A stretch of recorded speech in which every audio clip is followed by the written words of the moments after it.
श्री स्वामी समर्थ। आजच्या व्हिडिओमध्ये आपण तुळशीविषयी महत्त्व जाणून घेऊयात। पहाटे तुळशीला पाणी का घालावं? आपल्या पूर्वासुरींनी पहाटे प्रत्येकाने तुळशीला पाणी घालावे असे सांगितले आहे।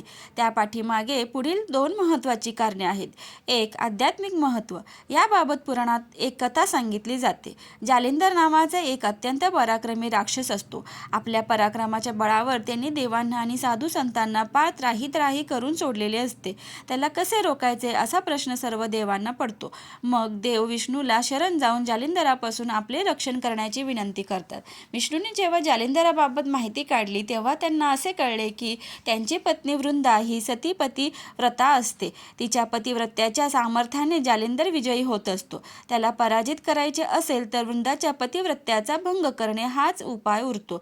हे करण्यास कुणीही धजावत नाही। अखेर ती जबाबदारी विष्णू स्वीकारतात। जालिंदराचे रूप धारण करून विष्णू वृंदेच्या महालात जातात। आपले पती आले आहेत असे समजून वृंदा त्यांना आलिंगन देते। तिच्या पतिव्रत्याचा भंग होता जालिंदराचा मृत्यू होतो। देवांनी मारलेल्या बाणाने त्याची शीर तुटते आणि ते वृंदाच्या दारात पडते। नवऱ्याची शीर पाहताच वृंदा चकित होते आणि विष्णूला विचारते, तू कोण आहेस? त्यावर विष्णू आपले खऱ्या रूपात प्रकटतात। संतप्त झालेली वृंदा विष्णूला, तू दगड होऊन पडशील आणि मला माझ्या पतीचा विरह तुझ्यामुळे घडला, तसाच तूही तुझ्या पत्नीचा विरह सहन करावा लागेल असा शाप देते। भगवंत तिची क्षमा मागतात तेव्हा वृंदा म्हणते, तू मला आता भ्रष्ट केलेस, आता मला कोण स्वीकारेल?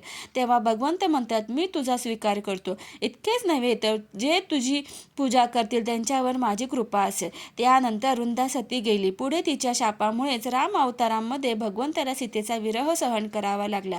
देव दगड होऊन पडले, त्याला शालिग्राम म्हणतात। ज्या ठिकाणी तिच्यावर अंत्यसंस्कार झाले तिथे तुळशीचे रोप उगवले। तीच ही तुळस। वृंदेच्या नावावरूनच ज्या ठिकाणी तुळस लावली जाते तिला वृंदावन असे म्हटले जाते। तीच तुळस कृष्णाने पांडुरंगानेही धारण केली। तिचा भगवंताने स्वीकारले याचे प्रतीक म्हणून शालिग्राम हा जो दगड आहे त्याला देव मानून त्याचा विवाह तुळशीसोबत लावला जातो। ती भगवंताची प्रिय होते, म्हणूनच तिला धारण करणाऱ्या भगवंत प्रेम करतो अशी श्रद्धा आहे। याच विचाराने वारक यांनीही तुळशीला आज तागायत पूजनीय मानले आहे। वैज्ञानिक महत्त्व। जगातील प्रत्येक वनस्पती दिवसा ऑक्सिजन व रात्री कार्बन डायऑक्साईड CO2 सोडते, अपवाद फक्त पिंपळ, कारण पिंपळ रात्रीही ऑक्सिजन सोडतो। म्हणूनच भगवान श्रीकृष्णाने म्हटले आहे की सर्व वृक्षात मी अश्वत्थ पिंपळ आहे, मात्र तुळस ही जगातील एकमेव वनस्पती आहे जी दिवसा ऑक्सिजन, रात्री कार्बन डायऑक्साईड व फक्त पहाटेच्या वेळी 0.03% इतका ओझोन O3 वायू सोडते व या वायूच्या संपर्कात मनुष्य आल्यास त्याच्या मेंदूत सेरोटोनिन नावाचा संप्रेरक स्रवते, ज्यामुळे मनुष्य दिवसभर प्रसन्न व आनंदी राहतो। तसेच त्याची रोगप्रतिकार शक्ती बळकट होते। आयुर्वेदानुसार तुळशीमुळे सर्दी, खोकला, ताप, त्वचा रोग, मधुमेह, रक्तदाब, पोटाचे व किडनीचे विकार, कॅन्सर होत नाहीत, कारण तुळशीच्या बिया, मुळे, खोड, पाने, फुले, मंजिरी हे सर्वच औषधी आहेत। शिवाय तुळशीतून निघणाऱ्या शुभ स्पंदनामुळे वातावरण शुद्धी होते। या सर्व बाबींचा गहन विचार करूनच पूर्वासुरींनी पहाटे तुळशीला पाणी घालण्यास सांगितले आहे। इति सर्वेश्वरी चरणार्पणमस्तु। ज्याच्या घरी तुळस फुटलेली असते त्याच्या घरी पाण्याचा तुटवडा नसतो। जिथे रोज सायंकाळी दिवे लागण होते तिथे भक्तीची कमतरता नसते। जिथे शुभंकरोती होते तिथे संस्काराची नांदी असते। जिथे दान देण्याची सवय असते तिथे संपत्तीची कमी नसते आणि जिथे माणुसकीची शिकवण असते तिथे माणसांची कमी नसते।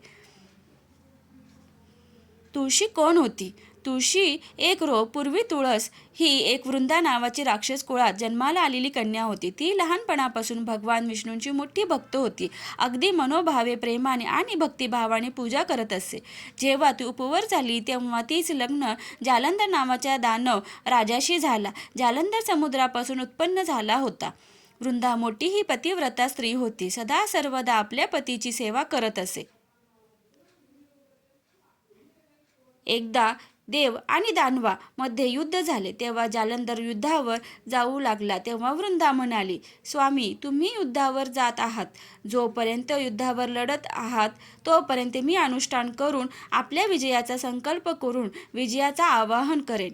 तोपर्यंत संकल्प घेऊन पूजा करण्याचं व्रत सोडणार नाही।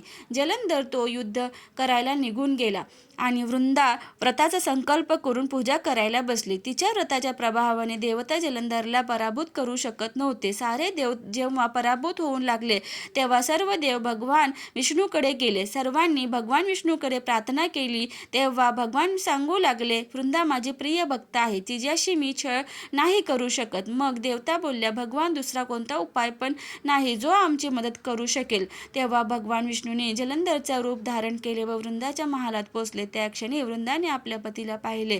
त्या क्षणी पूजा आटोपून उठली आणि त्याच्या पाया पडली.